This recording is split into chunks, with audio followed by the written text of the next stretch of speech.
So this cow is seriously lame, but we've got a bit of a feeling that it's because she's freshly calved, and sometimes when that happens, they kind of knuckle over. We call it knuckled for obvious reasons. Genuinely, I'm hoping we're wrong and there's a big massive abscess that sprays out of my face and we can completely heal her, because if that's not the case, then there's pretty much nothing I can do for this little cow. This is the Hoof GP. I know that you've not seen how lame this cow is, but at the end of this video, when I let her out of the crush, we'll all see just how uncomfortable she is. This video was shot today at a farm that we were there to routine trim, but this cow was not part of the routine group. We fetched her once we'd done them from the hospital pen, which is where she's been for the last few days. After initially trimming it with the grinder, my initial thoughts, it's weird when you say the same word twice in one sentence, isn't it? Anyway, my initial thoughts are that it is unfortunately her ankle, but I hold a little bit of hope in this bit here. This could be a bit of a problem, this could be a bit of a problem, and this could be a bit of a problem. So we're just gonna continue our routine part of the trim. This is step number 3, modelling out the soles.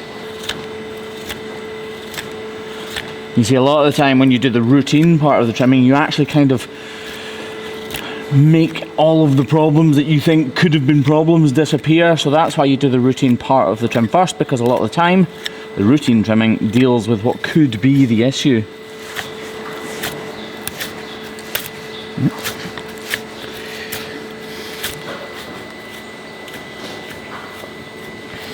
All I'm going to do now is just buff this off gently, because there's a little bit more height here. Buff this off just to double check, and we're going to actually use these hoof testers to see if we can put a huge amount of pressure on this cow's foot and throw up any problems.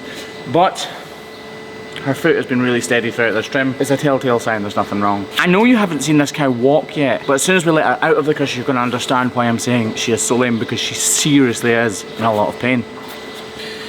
So these hoof testers put a huge amount of pressure on the cow's foot.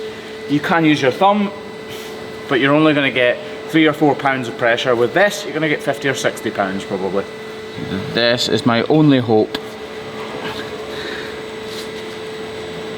But as you can see, I'm putting a huge amount of pressure on it and she's not reacting in any way. These hoof testers work by, this is going to sound terrible, by inflicting pain on the cow. Kind of. If there's no pain there whatsoever, if there's no problem, it won't cause any sort of pain whatsoever. And using the word pain actually sounds bad in this.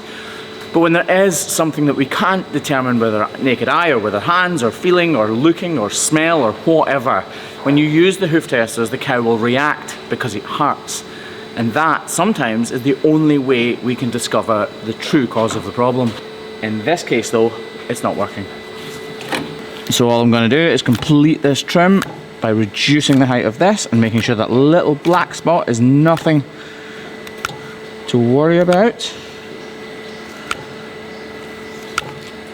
You notice I hesitated there because that little black spot is actually cracking deeper than I first thought it would.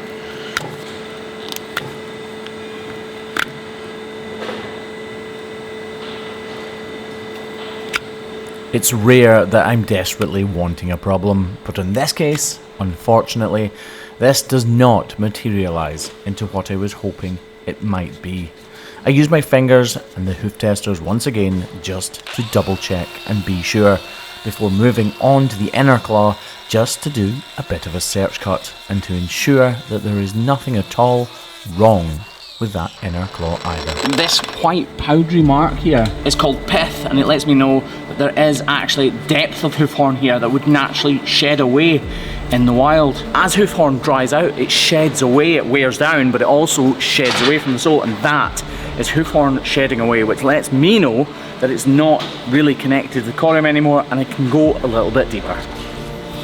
One of the golden rules of hoof trimming is to spare the inner heel. In other words, don't remove any of the material from the inner claw, the one that is far away from us right now.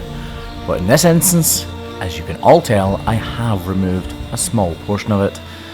This cow is sore on this back right foot, so she's not been using it as she normally would, and therefore it has not worn down in the normal manner, meaning that in order to make sure the foot angle is correct, I needed to remove pieces of hoof from almost every area of this cow's foot. And unfortunately that is us done. Just wait till you see how she's walking and you'll understand why I was searching so hard. So as I let her go here, you can see exactly why I was so concerned.